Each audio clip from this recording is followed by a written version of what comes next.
안녕하세요. 반갑습니다. 코로나 시대 입안 127 읽기 2강 시작하겠습니다. 일단 그 질문을 한번 먼저 해볼게요. 그동안 학교가 교육의 기능이 가장 본연의 어떤 기능이었나? 이런 질문을 다시 할 수밖에 없게 되었어요. 학교를 멈추니까 무엇이 작동을 안 했나 이런 걸 보면 그동안 학교가 무엇이었는가라고 하는 걸 생각할 수가 있는 거죠. 두 번째는 이제 포스트 코로나 시대 혹은 포스트 코로나 아니면 늘 코로나 같은 것들과 같이 살아야 하는 시대에 학교 혹은 교육 혹은 배움은 이제 무엇이 되어야 하는가? 학교의 뉴노멀, 교육의 뉴노멀 이런 게 무엇인가? 이제 이런 이야기들을 좀 해보려고 합니다. 그래서 일단 첫 번째 질문과 관련해서 몇 개의 이제 그 신문 자료나 인터넷 자료들을 제가 좀 가지고 왔습니다. 이거는 이제 유니세프의 설문인데 코로나19로 인해 집에 머무는 시간이 길어지게 되면서 이게 이제 그 유니세프가 이제 그 아동들 그리고 청소년들에게 설문을 한 거예요. 학교 안 가니까 뭐가 제일 힘든가라고 했더니 41%가 친구랑 만날 수 없는 게 제일 어렵다라고 이야기를 하더라고요. 그리고 집에 할 일이 없어서 지루하다 이런 거고 공부를 제대로 못해서 그게 어려움이다라고 대답한 건 20%밖에 안 된 거예요. 이게 이건 이제 경향신문의 이제 기사인데 며칠 전 기사예요. 근데 이 기사는 뭐냐면 초등 돌봄 교실 아시죠? 네, 초등학교 학생들을 두신 부모님들, 특히 직장을 다니는 부모님들한테는 방과 후 교실이 굉장히 중요한데 그 방과 후 교실이 이제 그 지금은 교육부 소관이거든요. 근데 이걸 지자체로 이관하려고 하는 거예요. 그러면서 이제 막 토론도 벌어지고 또 막 강의도 하고 이런 일들이 벌어지고 있는데 그 학부모들은 학교 안에 돌봄 교실은 끝까지 학교가 책임져줬으면 좋겠다고 생각을 하는 거예요. 그런데 교사들은 반대예요. 왜냐하면 교사의 역할은 교육인데 돌봄까지 교사들한테 부과하는 거는 좀 무리다. 교사 역할에서 본연의 역할에서 벗어나는 거다. 이렇게 이제 생각을 하는 거죠. 그런데 너무 재밌는 게 저는 이 학부모한테 학교가 무엇입니까? 라고 설문을 했을 때 교육 플러스 돌봄 플러스 복지라고 응답한 비율이 60%에 해당한 거예요. 교육만을 택한 비율은 11.8%인 거죠. 그러니까 이미 우리 사회에서 학교가 순수하게 교육만을 담당하고 있었던 곳은 아닌 거예요. 그게 코로나 시대에 학교가 멈춤으로써 오히려 확연하게 이제 드러난 거죠. 그리고 이제 또 학교가 멈추면서 어떤 일이 벌어졌는가라고 하는 걸 이제 이 조사한 그 어떤 그 설문에 의하면 전체 학생의 68.8%가 학습 목적으로 또 46.7%가 학습 외의 목적으로 미디어 이용 시간이 증가했다라는 거죠. 그러니까 학교를 가지 않는 대신 끊임없이 컴퓨터나 아니면 스마트폰으로 뭔가를 하고 있는 거예요. 근데 제가 지난주에 말씀드렸지만 그 소셜 딜레마라고 하는 다큐에서는 SNS 같은 게 정말 중독적이다라고 이야기를 하는 거거든요. 왜 이렇게 보면 밥 먹을 때만이라도 대화를 하자 해서 전부 다 핸드폰을 걷어갖고는 이렇게 상자 안에 넣는데 계속 까똑까똑 뭐 이런 게 올리니까 참을 수가 없는 거잖아요. 결국은 마지로 부시고 자기 핸드폰을 갖고 와서 당장 확인을 해야 하는. 이렇게 뭔가 상당히 그 병리적인 중독 현상 같은 걸 낳을 수 있는데 그런 어떤 형태로든 인터넷 같은 그런 그 이제 인터넷에서 할 수 있는 미디어 기기의 사용량이 훨씬 더 늘어난 거죠. 그리고 이제 그 두 번째 질문 제가 두 번째 그러면 포스트 코로나 시대 혹은 코로나랑 더불어 우리가 살면서 학교의 뉴노말 혹은 교육의 뉴노말은 무엇이어야 하는가라고 하는 질문을 해볼 때 이거 프레시안이라고 하는 인터넷 신문의 기사인데 전문가예요. 이제 복지국가 소사이어티라고 하는 뭐 그런 어떤 단체의 이제 소위 전문가가 한 이야기인데 이게 한번 읽어볼게요. 코로나19를 통해 학교에 가서 수업을 받고 방과후 교실에 참석하고 운동장에서 복도에서 만나고 이런 게 전부 다 안 되고 있는 거잖아요. 하지만 비대면 수업의 확대를 통해서 지금 비대면 원격 수업을 학교에서 하잖아요. 그것에 대한 경험과 교훈은 사라지지 않을 것이다. 그러면서 코로나19 사태도 활용을 잘하면 블록체인 기술과 AR, VR 기술, 이거 LOT라고 읽어요? 사물 인터넷이라고 읽어요? 이런 기술 등 4차 산업혁명의 기술의 도입을 앞당기는 좋은 기회가 될 수 있다. 이 정도의 낙관이면 대단한 낙관입니다. 그러면서 학교는 현재 단순한 학습 중심의 교육에서 벗어나 새로운 기술을 도입하고 그것을 활용해야 한다는 거예요. 그래서 저는 AR, VR 기술이 뭔가 찾아봤어요. 그랬더니 증강현실, 가상현실 이런 기술인 거예요. 그런데 이게 소위 이제 교육과 복지의 전문가만 한 이야기가 아니고 이거는 얼마 전인 9월 달에 교육부 차관회의에서 발표한 이후에 이런 어떤 학교 교육은 어떻게 되어야 하는가라고 하는 그런 어떤 대안인데 이걸 쭉 읽어보면 한국형 원격 교육 체제의 수립 이런 게 하나의 대안이어서 원격 수업 공공 플랫폼을 고도화한대요. 그리고 그 밑에 뭐가 있냐면 인공지능 교육 정책을 마련한대요. 그래서 제가 또 원격 교육은 좀 들어봤는데 인공지능 교육 정책은 뭘까? 그래서 제가 또 찾아봤어요. 제가 또 찾아봤더니 참 제가 그냥 인공지능 교육 정책 이렇게 8글자를 넣었더니 바로 첫 번째 뜨는 게 이게 무슨 소프트웨어 산업에 대해서 전망하는 그런 사이트인데 이게 뭐냐면 인공지능이 교육 혁신의 동력으로 부상하면서 엄청난 시장을 형성하고 있다는 거예요. 그래서 보면 전통적인 e-러닝이라고 하거든요. 원격 교육 그리고 주로 학교 교육보다는 성인 교육에서 주로 애장하던 그 교육의 방법이었는데 이게 2016년에 556억 달러래요. 그래서 제가 이게 556억 달러가 얼마인지 계산해 보니까 제가 어디다 적어놨는데 이게 무슨 어디다 적어놓은 것도 제가 지금 찾지를 못하고 무슨 61조예요. 그러니까 이 러닝 시장이 2016년에 61조였는데 이거는 빠르게 하락하고 있다는 거예요. 그래서 그거를 메우는 게 인공지능 교육 혁신이라고 하는 거예요. 그래서 오른쪽 그 화면이 인공지능은 그러니까 여기 밑에 보면 인공지능을 활용한 교육 시장은 연평균 45%씩 고성장을 하고 있다는 거예요. 아니 요즘에 이렇게 고성장하는 산업이 뭐가 있겠어요, 지금. 그러니까 인공지능 교육 시장이 엄청나게 지금 시장이 확대되고 있는 거죠. 그래서 근데 이 매출의 60%가 북아메리카에서 발생 중인데 아시아 태평양 시장의 연평균 성장률도 51% 정도 된다는 거예요. 그래서 제가 이게 무슨 교육의 뉴노멀이 이런 엄청난 하이 테크놀로지 산업체가 이 교육을 뭐라 그럴까요? 이 학교와 교육이 여기에 그 시장으로 이게 제공되어지는 거구나. 이런 생각이 정말 이렇게 많이 들더라고요. 그러면서 엄청나게 복잡한 그림들이 많아요. 그래서 개인의 역량을 체크하고 맞춤 교육을 하고 막 그래서 인간의 뇌가 어떻게 되는지 막 이렇게 해서 딱 걔한테 딱 맞는 뭐를 딱 소프트웨어를 만들어 갖고는 제공한다는 그런 발상인 거죠. 이게 참 할 말이 좀 숨이 막히시죠. 네, 좀 그런 생각이 전 들었어요.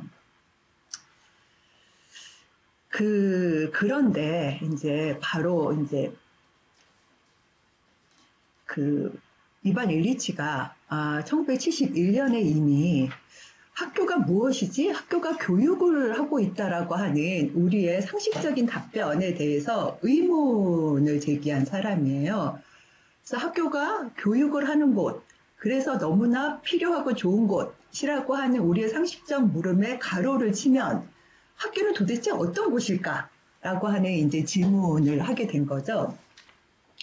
근데 지난주에도 말씀드렸지만 이제 이렇게 승승장구를 해서 푸에르토리코 대학교의 부총장으로 갔잖아요.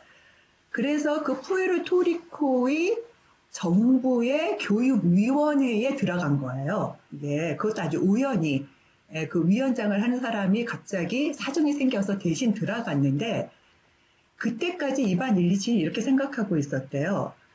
자기는 이제 이반 일리치에 대해서 대담 같은 거를 보면 자기는 학교 교육에 대해서 뭐 그렇게 학교 교육에 의존하지 않았고 자기의 배움의 대부분은 학교 바깥에서 일어난 것이다.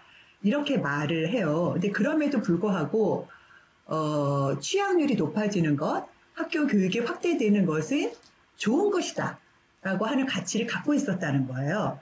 그러니까 푸에르토리코의 그 정부의 교육위원회에 들어가서 푸에르토리코의 교육 전체를 보기 전까지는 보통 우리가 상식적으로 가질 수 있는 그런 소박한 믿음을 이반 일리치도 갖고 있었어요.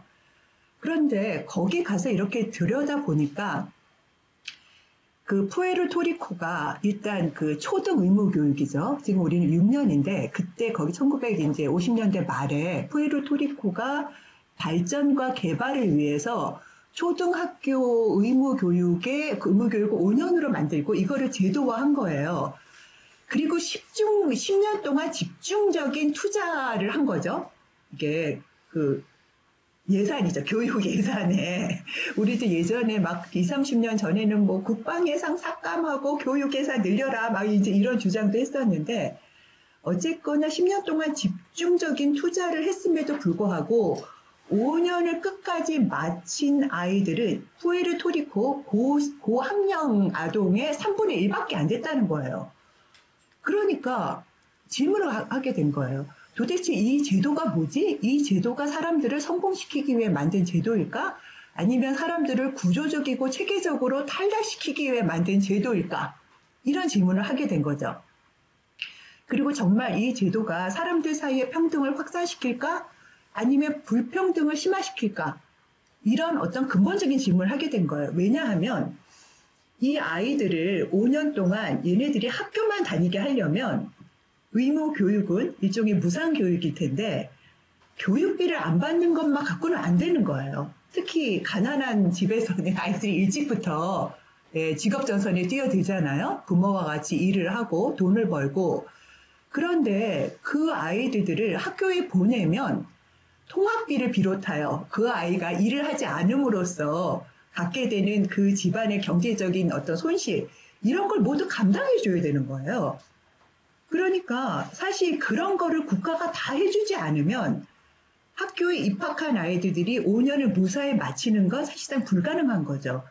그런데 그 학령기의 아동을 의무 교육 기간 동안 한 명의 탈락자도 없이 끝까지 다 이수하게 만드는 건 푸에르토리코 같은 가난한 나라뿐만 아니라 당시 이반 일리치의 조사에 의하면 미국 같은 선진국도 불가능한 거예요. 그런데 오히려 어떻게 됐냐면 이게 사회적 표준으로 제시가 되니까 이걸 마치지 못한 사람은 그만큼 뭔가 사회적 표준에서 노말에서 떨어지게 된 거죠. 나는 초등학교도 못 마친 애야. 이런 마음이 들게 된 거예요. 그래서 오히려 이 제도가 사회적 표준으로 누구나 다 해야 하는 것으로 제시되기 전까지는 없었던 그런 무력감과 박탈감, 이런 게 계속 생긴 거죠. 그렇다면 이게 평등을 확산시키는 거라고 말할 수 있어? 오히려, 그리고 사실 모두가 알다시피 이 학교는 요런 피라미드 구조로 되어 있잖아요. 초등학교는 많이 다니지만 중학교 진학률은 적고 고등학교는 적고 대학은 더 적잖아요. 그러니까 모든 사람이 원하는 만큼 교육을 받을 수 있어야, 그것도 무상으로, 그래야 사실은 이 학교 교육 제도라고 하는 게 어떻게 보면 교육 기회를 누구에게나 보장하면서 교육을 통해서 평등을 확산시키는 그런 것이라고 볼 수 있지만 전 세계 어느 곳도 피라미드 형태로 되어지지 않은 교육제도는 없단 말이에요. 그래서 이때부터 나는 배움이 짧아. 나는 가방끈이 짧아. 이런 어떤 자의식 같은 게 생기는 거죠. 그리고 그거 자체가 굉장히 자기 자신에 대한 어떤 무력감이라거나 자아 존중감이 떨어진다라거나 이제 이런 일들이 이제 생기게 되는 거예요. 그래서 그리고 이제 이때 그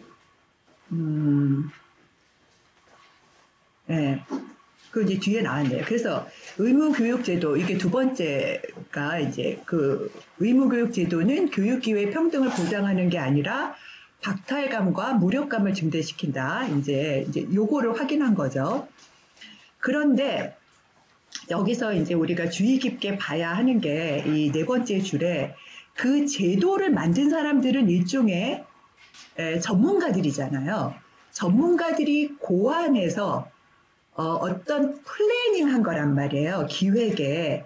그러니까 이제 이 이반 일리치가 이 푸에르토리코에서 이 학교에 대해서 이렇게 고민하고 학교에 대해서 학교가 교육을 하는 곳이라기보다는 특정한 아이들을 아침부터 밤까지, 아침부터 밤은 아니겠죠. 하루에 뭐 한 6시간에서 8시간까지 전일제 수업을 하는 거죠. 그리고 그 전일제 수업을 담당하는 사람은 교사인 거잖아요. 이렇게 만드는, 이걸 하는 그 전일제 수업을 특정한 연령의 사람들을 아동이라고 하는 이유로 학교에 보내서 교사의 지도하에 전일제 수업을 하는 곳이 학교구나. 이렇게 현상학적으로 목적이나 가치가 아니라 현상학적으로 학교를 규정하게 된 거예요. 그러면서 그 학교의 실제적인 효과가 교육기회의 평등을 확대하는 게 아니라 오히려 개인으로 하여금 박탈감과 무력감을 증대시킨다라고 본 거죠. 그거는 특히 푸에르토리코 같은 데에서는 처음부터 이게 그 인적 자원 개발이라고 하는 이름으로 전문가에 의해서 기획된 거예요. 혹시 여러분 우리나라의 지금 교육부의 풀 네임이 뭔지 아세요? 그러니까 이게 지금 이제 교육부인데 우리도 어느 순간부터 교육인적자원부가 되고 그랬거든요. 그러니까 이반 일리치는 그때 처음으로 인적자원이라는 말을 처음 들었대요. 인적자원이 뭐지? 인적자원이라고 하는 건 이게 인간도 자원으로 개발을 하면 무슨 석탄을 개발해서 석탄을 에너지로 쓰면 뭔가 막 이렇게 공장이 돌아갈 수 있듯이 인간을 개발한다라고 하는 그런 관점이잖아요. 그러니까 이것이야말로 이반 일리치는 자기 구원을 위해서 신조차 할 수 없는 일을 하겠다라고 하는 교육학적 오만이라고 나중에 말을 했어요. 어떤 그 플래닝을 통해서 인간을 인적 자원으로 만들어서 인간 자체를 고부가가치의 상품으로 만드는 노동력으로 만드는 것이야말로 이제 이반 일치 입장에서는 도저히 용납할 수 없는 교육학적 오만이었던 거죠. 그리고 이 학교 없는 사회의 이제 세 번째 테마는 그렇게 함으로써 학교가 의무 교육 제도가 됨으로써 학교는 배움을 독점하게 된다는 거예요. 그래서 학교 제도는 교육 기회를 평등하게 만드는 것이 아니라 교육 기회를 독점한다는 거죠. 그래서 이제 더 이상 우리가 일터에서 일에 대해서 배운다라거나 놀면서 노는 방법을 익힌다라거나 도시 생활을 하면서 도시 생활을 일을 배우는, 그러니까 삶과 삶이 분리가 되는 거죠. 삶의 맥락 속에서 우리가 어떤 유의미한 배움을 일으키는 일들이 더 이상 벌어지지 않는 거예요. 그래서 정치나 경제나 사회나 가정 같은 게 교과목을 통해서 배우게 되는 거죠. 그러니까 저도 저희 그 큰애가 남자아이인데 중학교 때 그것도 남녀 평등 교육을 실현함으로써 이제 가정도 남녀가 다 배웠거든요. 그러면 여자 속옷의 명칭이라거나 혹은 한복을 입을 때 남자는 저고리를 뭐 왼쪽이 앞으로 오느냐 오른쪽이 앞으로 오느냐 이런 것들을 계속 외워야 했던 거예요. 그리고 기술 같은 경우에서는 우리가 자전거를 타는 사람이 자전거를 타고 자전거 고장이 나면 어떻게 이거 자전거를 고치지? 이러면서 좀 아는 사람한테 가서 물어서 고치고 이러는 게 아니라 자전거의 구조를 전부 다 또 기술에서 배워야 하는 거잖아요. 이런 식으로 모든 삶은 삶의 맥락에서 떨어져서 뭐라 그럴까요? 패키지화된 어떤 모듈화된 그런 정보 체계로 변환된 거죠. 예. 그리고 이건 심지어 대안학교도 마찬가지예요. 우리가 대안학교는 지식교육만 시키면 안 된다. 이렇게 돼서 농사도 지어야 한다. 그리고 애들이 공부만 하지 말고 놀기도 해야 된다. 그런데 이것도 교육 프로그램인 거죠. 수업으로밖에 사실은 제공되어지지 않는 거예요. 그래서 예전에는 한 사부 밑에 들어가서 배우면 일정 기간이 지나면 그 사부가 난 더 이상 가르쳐 줄 게 없다. 하산해라. 그러면 또 다른 사부를 찾아가고 그렇게 됐는데 그런 일들은 강호의 숨은 고수를 찾아서 스승으로 삼는 일은 더 이상 일어나지 않는 거죠. 그래서 이제 이반 일리치가 학교 없는 사회에서 이제 이야기한 네 번째 테마는 이런 거예요. 가치의 제도화인데, 그래서 이 가치가 제도화된 사회를 학교화된 사회라고 이야기를 하는 거예요. 스쿨드 소사이어티인데, 원래 이 학교 없는 사회의 원 제목이 왼쪽에 그림을 보시면 아시겠지만 디스쿨링 소사이어티잖아요. 그러니까 스쿨드, 학교화된 사회를 벗어나는 게 디스쿨링 소사이어티예요. 그러니까 학교화되어지지 않는 사회, 이런 거죠. 그러니까 이 학교화된 사회는 어떤 사회냐면 이렇게 배운다라고 하는 게 그때 배움은 예전에 제가 이제 이런 이야기를 했는데 배움은 둥근 원과 같아서 어디서도 시작할 수 있지만 결코 끝나지 않는다.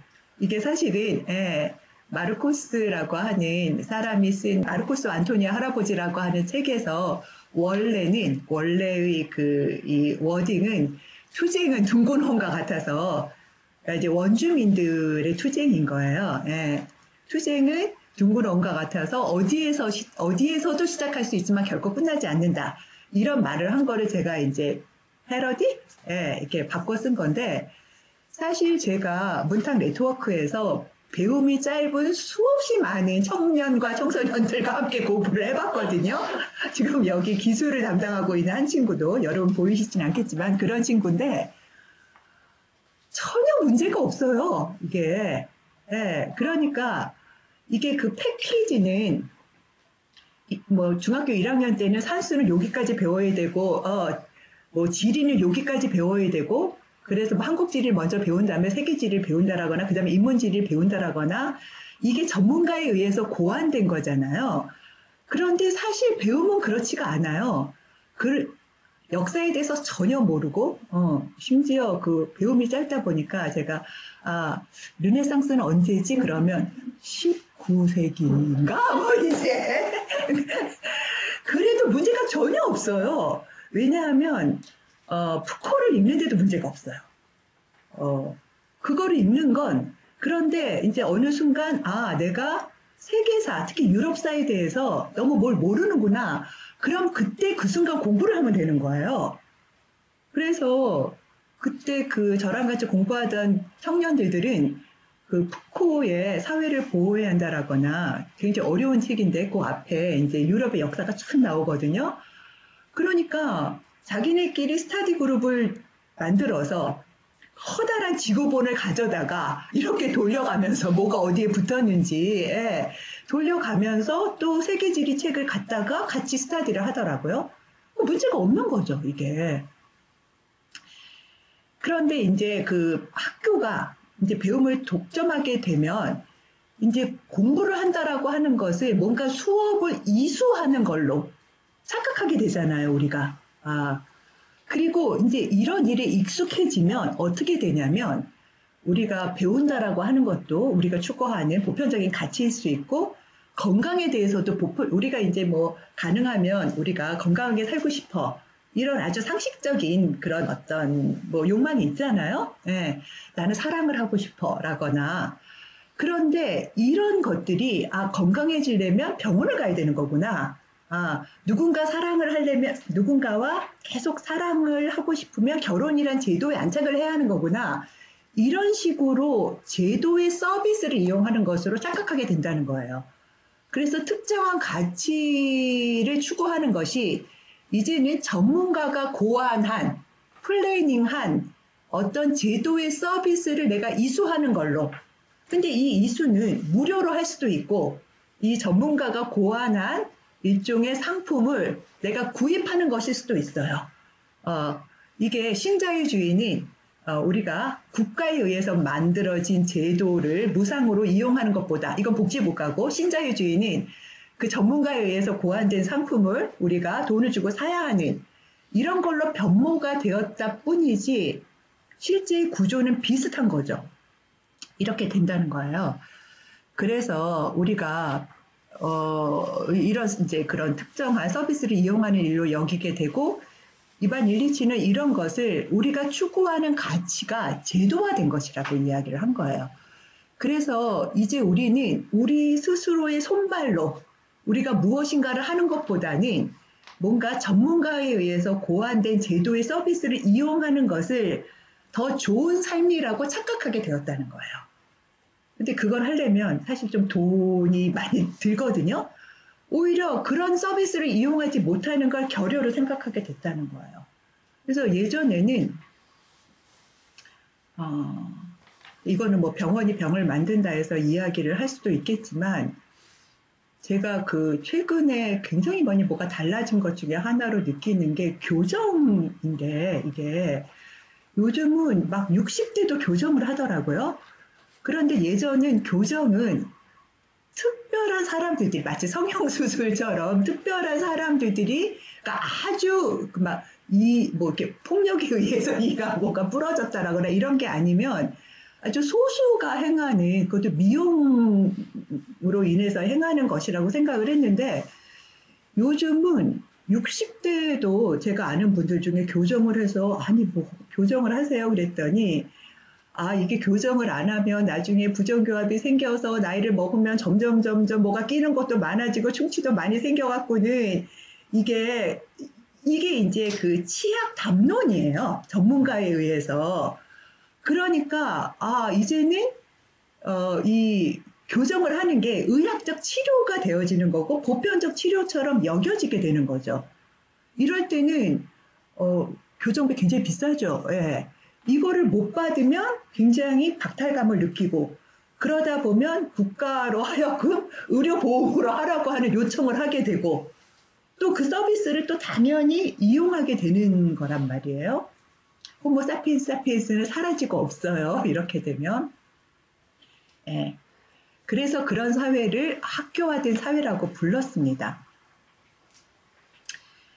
그래서 이제 학교 없는 사회 혹은 탈학교 사회 이제 정말 이제 그 디스쿨링 소사이어티죠. 그래서 이반 일리치가 주장하는 것은 우리가 이제 그 디스쿨링 소사이어티를 자꾸 이제 대부분 학교 없는 사회 이렇게 번역을 많이 하는데 이것도 우리나라에 3번인가 4번 다시 번역이 됐는데 탈학교 사회 이렇게 번역되기도 하고 뭐 학교 없는 사회 이렇게 번역되기도 하고 여러 번역이 있어요. 근데 하여간 이렇게 자기가 추구하고 있는 가치를 스스로 실현하는 것이 아니라 뭔가 전문가에 의해서 고안된 어떤 서비스를 이용하는 것으로 그런 방식으로 우리의 삶을 영위하는 사회를 그래서 실제 이 사회는 전문가들에 의해서 전문가가 이제 만들어 놓는 어떤 트랙에 의해서 우리는 그 길을 가는 거죠.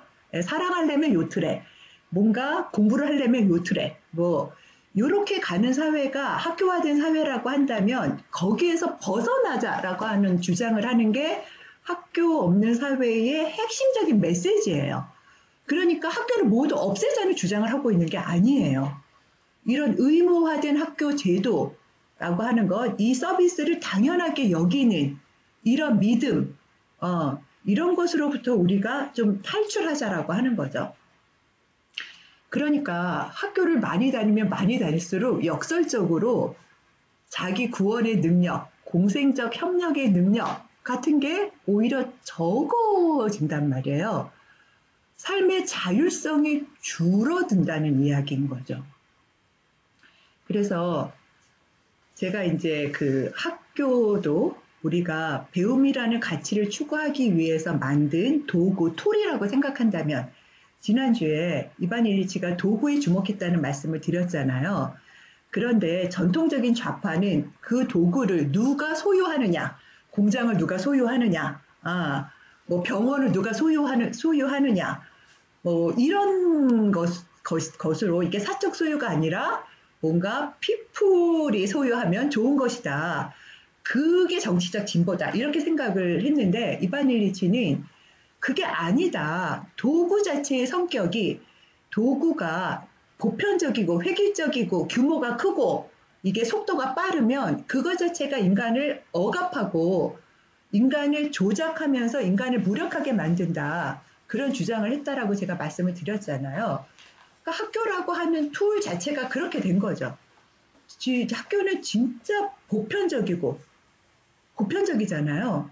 이게 1세기에서부터 3세기까지 서울에서 지방까지 심지어 초등학교서부터 고등학교까지 그 뭐라 그럴까 패턴?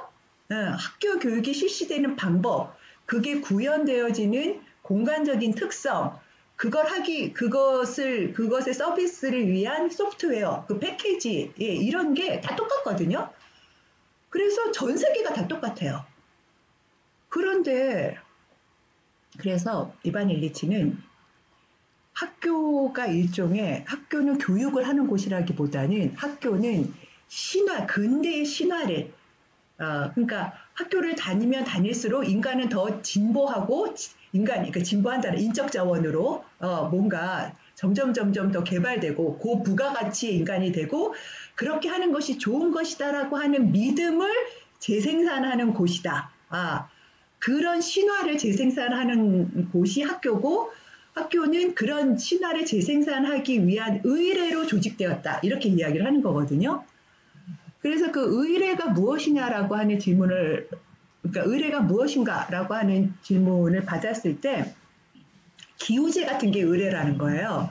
이게 비가 안 와. 그럼 우리는 기우제를 지내잖아요. 기우제를 지내는데도 비가 안 와. 그럼 어떻게 하실 거예요? 기우제를 더 열심히 지내는 거예요. 학교를 다니는데 공부가 안 늘어. 뭔가 배우는 것 같지가 않아. 그럼 어떻게 해요? 학교를 더 다녀. 학교가 아니라 학원도 다녀야 돼.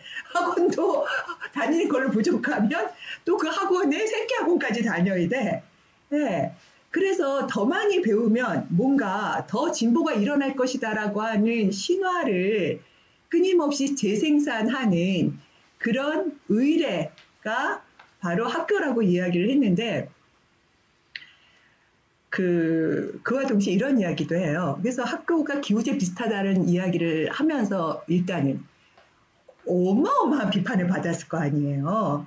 그래서 에이리 프롬 같이 둘이 되게 좋아하는 친구인데, 에이리 프롬도 학교는 기우제 같은 곳이다라고 이반 일리치가 이야기하니까 무슨 좌파고 우파고 진보고 뭐 다 난리가 난 거예요. 비판해서 그러니까 이반 일리치 학교 없는 사회를 비판하는 것들만 모아놓은 책이 3권이 된대요. 그러니까 학교 없는 사회는 어쨌거나 역설적으로 그만큼 반향을 이제 일으킨 거예요. 근데 이반 일리치가 동시에 이런 이야기를 해요. 그런데 어떻게 보면 기우제는 전통 사회에서 거의 모든 사회에서 기우제 같은 게 있었다는 거예요. 그런데 다 달랐대. 기간이라거나 방식이라거나 패턴이 다 달랐는데 이 근대의 학교라고 하는 의례는 너무나 보편적이라는 거예요. 이게 그러니까 사실 아프리카의 기후제와 동아시아의 기후제는 달랐다는 거예요. 그 성격과 그 어떤 의례의 형식과 내용이. 근데 지금 학교는 완전히 정말 보편적이잖아요. 전 세계적으로 동일한 이런 의례, 그리고 엄청 길잖아요, 이게. 굉장히 오랫동안 유지되고 또 학교를 다니는 기간이 길죠. 기후제는 무슨 십몇 년씩 계속 하지는 않잖아요. 학교는 적어도 우리나라 같은 경우는 12년은 계속 다녀야 하잖아요. 12년 동안 기후제를 지내는 것하고 비슷한 거예요. 이런 건 학교밖에 없다는 거예요. 그러면 학교밖에 없다라고 이제 학교밖에 없다라고 하면서 이것과 비교할 수 있는 건 교회밖에 없다는 거예요. 중세의 교회. 이렇게 보편적이고 이렇게 오랫동안 길고 그래서 우리가 신을 믿는 게 신앙생활을 하는 게 이게 종교는 자기 구원과 관련된 거잖아요. 그런데 자기 구원을 위해서 이 종교가 제도화되어지면 의례화되어지면 자기 구원을 위해서 뭘 해야지 돼요? 교회를 가야지 되는 거예요. 교회를 가야지 되고 그 교회라고 하는 게 성사라거나 뭐 이런 어떤 의례로 조직화되어진 곳이잖아요. 그리고 13세기부터는 뭐 예를 들어서 그러니까 주일에 한 번씩 꼭 이제 교회를 가야 한다라거나 또 뭐 그 신부와 수녀뿐만 아니라 예전에는 성직자들에게만 요청되었던 고해성사 같은 거를 누구나 해야 한다라거나 이제 이런 식으로 이제 의례가 조직이 된 거죠. 그래서 이제 사람들이 교회를 다니는 게 전도가 된 거죠. 어떻게 보면 목적과 수단이 전도가 돼서 구원을 위해서는 교회를 다녀야 한다라고 그렇게 말을 하는 거예요. 저는 이제 종교가 없고 저희 어머니는 기독교인인데 저희 어머니의 가장 큰 걱정은 제가 천국에 못 갈까봐. 근데 제가 천국에 못 갈까봐 생각하는 이유는 제가 교회를 다니지 않기 때문인 거예요. 그래서 제가 엄마 저는 굉장히 좋은 일을 많이 하기 때문에 나중에 천국에 갈 거예요. 그럼 믿지를 않으세요. 왜? 교회를 안 가니까. 그러니까 그런데 이반 일리치는 그래서 신앙이 타락했다라고 생각하거든요. 교회의 제도화가 점점 강화되면 강화될수록 그래서 약간 그런 것하고 이제 그 학교를 이제 비교를 하는 거죠. 그래서 이제 그런 학교로 그렇게 의례화되어서 누구나 뭔가 배우기 위해서 학교를 가야 한다. 그것도 막 12년씩 혹은 지금 우리가 대학 교육도 거의 뭐 88%가 대학을 진학하거든요. 이것도 전 세계 유례 없는 한국의 독특한 현상이긴 한데 이렇게 되면 대학을 안 가면 너무 이상한 거죠. 이게. 그런데 뭐 지금은 오히려 학교를 다녀서 인품이 훌륭해진다라거나 아이들이 학교를 다님으로써 뭔가 인성에 대해서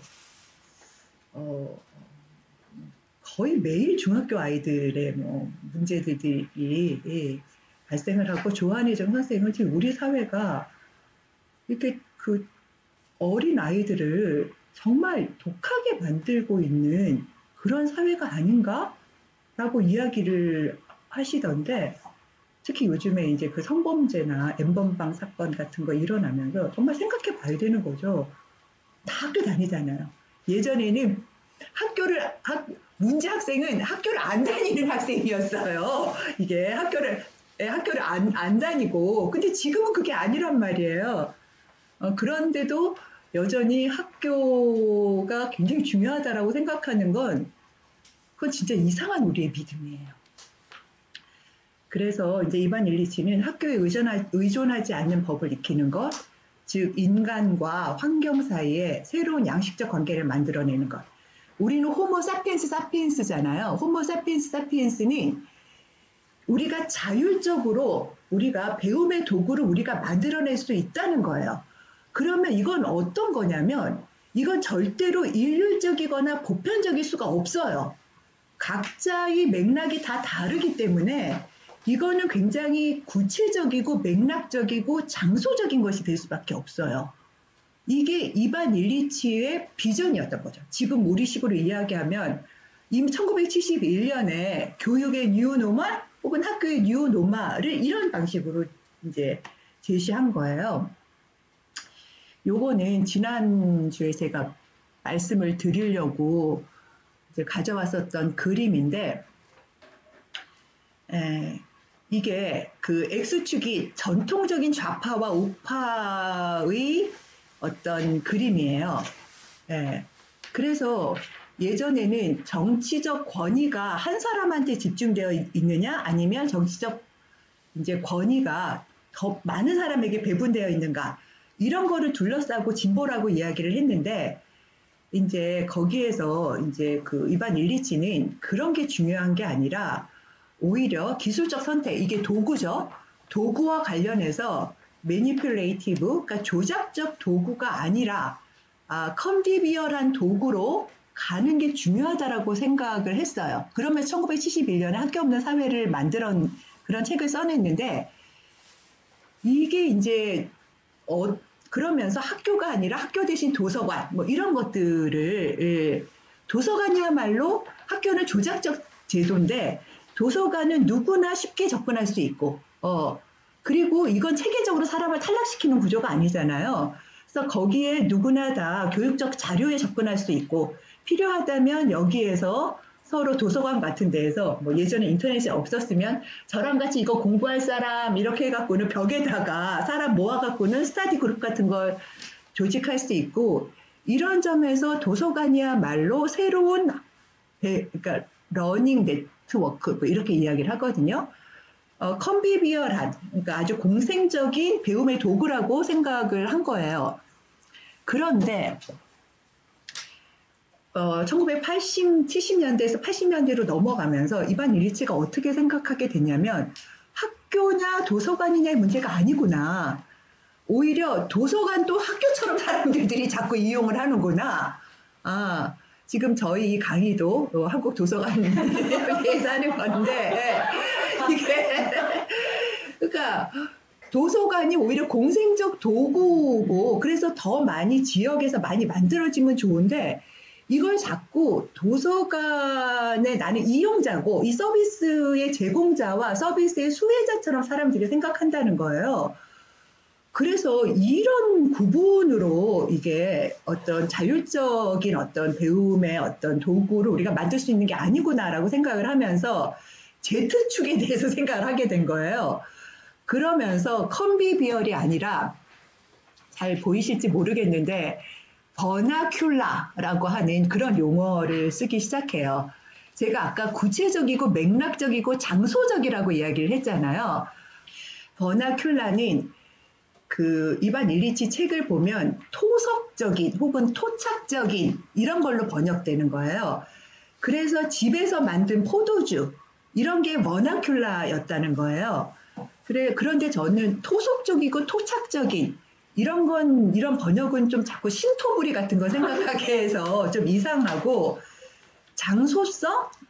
약간 이런 개념으로 접근하고 싶은데, 이게 이제 어떤 스페이스하고 어떤 이렇게 그 공간하고 달리 우리가, 막 그림을 그려놓는 학교 설계하는, 그런 게 아니라 거기서 살고 있는 사람들이 고유하게, 그 사람들이 전부 다 호모 사피엔스니까 우리는 지성을 갖고 있기 때문에, 마치 추운 북극에서 살면 집을 지을 때 이글루라고 하나요? 얼음집, 이런 게 버나큘라 하다라는 거예요. 이게 우리도 김치가 지금 김장철인데 지역마다 다 다른 거는 구체적인 장소성을 반영한 거예요. 더운 지역인지 아니면 어떤 해산물이 나는 건지 해산물이 안 나는지에 따라, 이런 게 장소성인 거죠. 그래서 뭐 김치의 표준적인 매뉴얼 이런 건 있을 수가 없어요. 김치의 백주부 이런 거 너무 이상한 거예요. 이게 아주 구체적인 게 있는 거고, 그런 것들을 사람들은 호모 하빌라스가 이제 그 도구의 인간인 거잖아요. 인간이 스스로의 지성과 스스로의 손발로 만들 수 있다. 이런 거죠. 그래서 아까 앞에 이제 얘기했던 재계가 구체적이고 맥락적이고 장소적인 거라고 하는 게 그런 방식이에요. 그러면 사실은 학교라고 하는 인류적 제도를 넘어서는 그런 배움의 네트워크는 수없이 많은 것들이 만들어질 수 있겠죠. 그리고 그것 자체가 또 연결되어질 수 있겠죠. 그래서 포스트 코로나 시대에 교육이나 학교에 대한 새로운 상상을 해볼 때 저는 아까 그 뭐 AR, VR, 무슨 사물 인터넷이라거나 이러닝을 대체하는 그 인공지능 교육 정책 이런 것이 아니어야 하지 않을까라고 생각을 하는 거예요.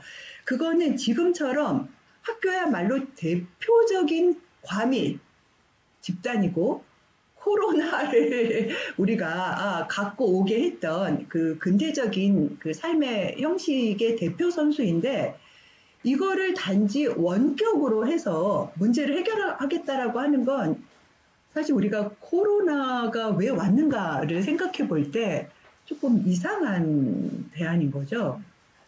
저는 그 우리가 새로운 대안으로 탈학교화된 사회는 일단 공부와 일의 이분법을 벗어나야지 돼요. 학교를 쫙 다니는 건 학교를 쫙 다니고 패키지화된 그런 것들을 다 이수해서 자격증, 졸업장을 따면 그 졸업장이 연봉하고 딱 시장에서 교환이 되어지는 거거든요. 근데 지금은 그렇게 교환되어지지도 않아요. 워낙 임노동이라고 하는 일자리가 없는 사회에 접어들었기 때문에 그래서 그렇게 길게 공부한 다음에 그 다음에 직장을 가질 수 있겠다. 이런 건 이미 이제 더 이상 작동하지 않는단 말이에요. 그리고 아까 그 학부모들의 그 설문에서도 봤던 것처럼 교육이냐 돌봄이냐 이게 교육부 일이냐 보건복지부 일이냐 이런 이분법도 너무 이상한 이분법이에요. 이게 아니 한 사람이 아이들이 특히 저학년의 어린 아이들은 배우면서 또 돌봄도 받고 뭐 이렇게 되어야 하는 거지 어떻게 이게 구획을 딱 나누어서 요까지는 교육을 하고 여기서부터 여기까지는 그럼 뭐 9시부터 10시까지는 돌봄은 안 하고 교육만 합니까? 그럼 1시부터 뭐 4시까지는 교육은 안 하고 돌봄만 해요? 이런 발상 자체가 오히려 더 이상한 거잖아요. 그래서 그게 아니라 탈학교화된 사회는 제가 생각할 때는 친구와 함께 삶의 비전을 찾아가는 자꾸 단단한 네트워크들이 많이 만들어져야 한다. 이게 문탁 네트워크의 그 뭐라 그럴까요? 그 슬로건이에요. 그리고 밑에 공부와 밥과 우정의 네트워크. 이건 문탁 네트워크에서 한때 운영했었던 이게 이제 그 청소년 대안학교라고 해야 할까요? 이 일주일에 2번만 수업을 했었던 그것에 대한 슬로건이 공부와 밥과 우정이 함께 가는 거죠. 그래서 더 이상 공부 다음에 밥이 아니고요.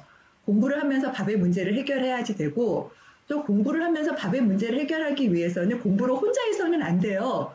원격 수업한다고 혼자 이렇게 앉아갖고는 열심히 클릭하는 게 아니라 끊임없이 친구들과 함께 해야 하는 거고 그건 상호 의존의 능력을 키우는 거예요. 서로 돌보는 삶 속에서 배움도 일어나고 밥의 문제도 사실은 해결되어지는 거죠. 그래서 이런 비전을 갖고 우리가 곳곳에서 다양한 실험을 했으면 좋겠고 이미 곳곳에서 다양한 실험들이 벌어지고 있습니다. 자, 강의는 여기까지 하고요. 이제 그 질문? 이런 것 좀 받아볼게요. 그러니까 학교에서는 이제 이미 학교는 진도를 한번 놓치면 그 다음에는 이제 소위 애들 말로 깔아주느라고 학교를 다니는 거잖아요. 이게 그런데도 이제 학교 바깥에를 우리가 못 나가는 거죠. 탈학교를 못 하는 거죠. 여러 가지 이유가 있어요. 제 여동생의 아들도 거의 학교를 다니는 이유가 없는데 제가 예전부터 학교를 그만두게 해. 그러면 아니 언니 학교를 그만두면 얘는 하루 종일 집에서 게임할 거야. 이렇게 이야기를 하더라고요. 그러니까 이미 학교를 교육 때문에 보내는 것이 아니라 학교라도 가야 안전하다 이렇게 생각을 하는데 그 구구단 그러니까 지금 질문이 그러니까 최소한의 우리가 3R이라고 이야기하는 기초교육이죠. 읽고 쓰고 말하고 이런 게 지금 안 되는데 이걸 어디서 배울 수 있는가? 그 하나 만드시지 그러세요? 그러니까 그게 왜냐하면 우리가 이런 거를 하는 거를 굉장히 전문가들만 해야 한다라고 생각을 하기 때문에 사실 접근을 되게 못해요. 그냥 소박하게 그 뭐라고 얘기할까 그 마루 학교 우리 집 마루에 산다라거나 우리 집 안방 학교 같은 거를 만들어서 그거 예전에 그 푸마시 그 육아 같은 거 하듯이 그 푸마시 육아 같은 거 하시잖아요. 그렇게 하듯이 그냥 1시간 학교 같은 거를 만드시거나 그래서 아주 작고 소박하게 일단 문제를 느끼는 사람들이 해결할 수밖에 없는 거예요. 그건 그냥 애들하고 비슷한 애들하고 모아갖고는 시작을 하는 것 말고는 뭐가 있을까? 뭐 이런 생각이 드는데 동네 공부방 어떤 사람은 동네 공부방에 보내라고 하시네요. 그러면 동네에서 공부방을 만들어야겠죠? 네. 배움을 꼭 학교에 맡겨야 한다는 생각은 버리는 게 맞는데 이게 참 쉽지가 않죠. 왜냐하면 지금 질문하신 분께서 이야기를 한 것처럼 이렇게 학교가 아닌 지역 내에서거나 다양한 뭐 방과후 학교라거나 아니면 마을 학교라거나 지역 공부방이라거나 혹은 이것도 뭐 1시간 학교라거나 개인이 하기도 하고 어떤 그룹이 하기도 하고 도서관에서 열리기도 하고 이런 게 굉장히 다양하면 좋은데 그런 게 다양하지 않으면 사실은 개별 부모의 선택지가 적기 때문에 지금은 학교에 대해서 딱히 기대하지 않아도 울며 겨자 먹기로 학교를 보내는 경우도 많죠. 과도기일 것 같아요. 과도기일 것 같고, 누구든 먼저 이제 시작할 수밖에 없다고 생각을 하죠. 네. 보편적인 학교 교육을 벗어났을 때 다른 길을 걷는 아이가 느끼는 불안감이나 소외감이 걱정되기도 하네요. 저는 그 문탁 네트워크에서 다양한 청소년들하고 다양한 그 공부 배움터 그런 걸 해봤는데 뭐 그러니까 약간 정규적인 뭐 6개월짜리 프로그램도 해보고 단기 프로그램도 해봤는데 보편적인 학교 교육을 벗어나서 불안감이나 소외감을 느끼지는 않는 것 같아요. 불안감이나 소외감을 느끼는 경우는 친구가 없을 때. 친구가 없어서 뭘 해야 될지 모를 때 이럴 때 더 많이 아이들이 무력해지는 것 같더라고요. 근데 지금은 예전에는 그러니까 학교의 기능 중에 예전에는 학교만 가면 친구를 사귈 수가 있었는데 학교 현장 자체도 이제 이게 무한 경쟁과 각자 도생이 되면서 지금은 학교를 가서 자연스럽게 친구를 사귀는 그런 능력도 옛날만큼 친구들이 익히지 못하는 것 같아요. 그러니까 학교를 가서도 불안하고 학교를 안 가도 불안하고 사실 이런 것 같아요. 그래서 학교냐 학교 밖이냐가 아니라 자기를 지지해 줄 수 있는 그리고 뭔가 시간을 같이 보낼 수 있는 그런 어떤 관계가 있느냐 없느냐가 더 핵심인 것 같아요.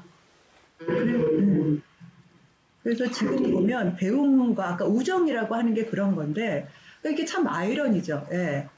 지금은 이게 오히려 이런 어떤 그 서로 의존하는 능력, 관계를 만드는 능력이 어느 때보다 더 절실히 요구가 되는데 이 능력이 어느 때보다 없어요. 이게 사람들이. 그래서 참 이중의 난관에 좀 처해 있는 것 같아요. 소셜 미디어 친구도 친구일까요? 우정이 가능할까요? 패친이라고 그러죠. 페이스북 친구. 이거는 뭐 하여간 굉장히 사람들마다 생각이 다르실 수 있을 것 같은데 저는 이제 그 코로나 때문에 올 3월부터 페이스북, SNS를 시작했는데, 저는 잘 모르겠더라고요. 저는 그리고 이 패친들이 친구가 뭐죠? 저는 우리가 여러 사태를 경험했잖아요. 올해만 해도 무슨 뭐, 조국 사태라거나 정의연 사태라거나 뭐 이런 거를 하면 막 엄청나게 서로가 막 패삭하시던데요? 그러니까 친구를 딜리트해서 삭제해서 없앨 수 있다. 이런 게 가능한 게 이 SNS 공간이잖아요. 그러면 그렇게 하는 것도 내가 이렇게 클릭 한 번으로 삭제할 수 있는 친구도 친구라고 할 수 있고 그 관계도 우정이라고 할 수 있을까? 이런 건 전 좀 잘 모르겠어요. 아닌 것 같아요.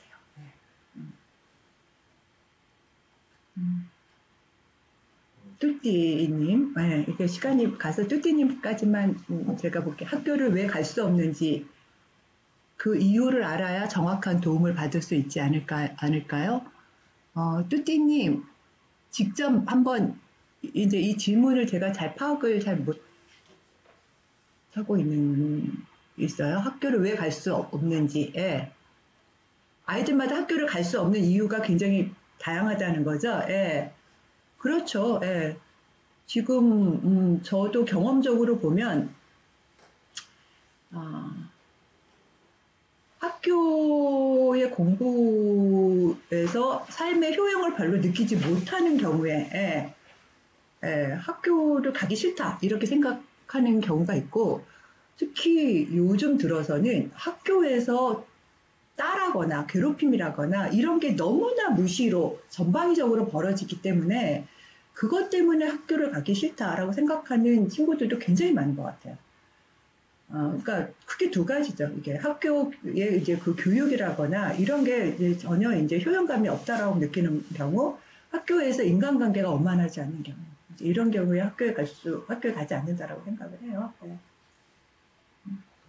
얘도 홈스쿨링 준비하고 있는데 조언. 홈스쿨링 준비하고 있는데 조언을 주시면 감사하겠습니다.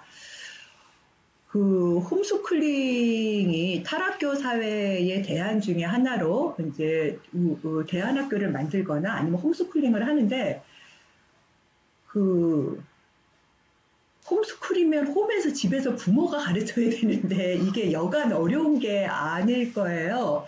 근데 제가 알고 있는 그러니까 이것도 아까 제가 X축, Y축, Z축하고 똑같아요. 그러니까 홈스쿨링도 오히려 지금은 학교를 다니는 게 입시에 더 효과적이지 않다라고 생각해서 학교를 탈퇴하고 홈스쿨링을 시키는 경우도 있어요. 그러면서 그러니까 그 지식 교육을 더 효과적으로 시키기 위해서 홈스쿨링을 시키는 경우도 있기 때문에 이게 그 디스쿨링 소사이어티의 꼭 일환이라고만 말하기 어려운 경우도 있는데 제 예전에 친구 중에 한 명은 본인 자체가 임노동에 그렇게 종사하지도 않았고 본인 자체가 아주 오래전부터 약간 이제 백수 비슷하게 임노동으로 막 돈을 버는 게 아니라 천만나무 책을 읽고 마치 옛날에 그 육아의 은자들처럼 밥벌이는 최소한 하면서 이제 그 공부를 즐겨하는 친구가 하나 있었거든요. 남자인데 이 친구는 자기가 도서관에 가서 공부를 하니까 아이도 학교를 다닐 필요가 없다고 생각을 한 거예요. 그러니까 아이를 계속 데리고 같이 가서 도서관에서 계속 같이 책을 읽는 거야. 저는 이런 게 정말 홈스쿨링 같아요. 이게. 그런데 홈스쿨링도 딱 그 프로그램이 있고 자 이번 달은 요까지 해보자. 요렇게 하는 거면 학교를 오히려 아주 프라이빗하게 만드는 거니까 좀 여러 가지 고민을 해봐야 될 것 같아요. 그리고 이제 홈스쿨링도 네트워크를 하시는 게 가장 중요한 것 같아요. 그래야 이제 정보도 교환하고 우리가 홈스쿨링을 하면서 빠지기 쉬운 홈스쿨링의 학교화 이런 것도 우리가 좀 성찰하고 이럴 수 있을 것 같습니다. 시간이 많이 지났습니다. 다음 주는 이제 세 번째 강의고 이제 그 병원이 병을 만든다를 갖고 우리가 건강이라고 하는 개념이나 또 병원을 이제 이용하는 그런 서비스 이용자를 넘어서서 우리가 이제 양생과 상호 의존하는 삶을 어떻게 살아야 하는지에 대해서 이야기를 해보도록 하겠습니다. 자, 오늘 강의는 이것으로 마치겠습니다. 자, 수고하셨고요. 감사합니다.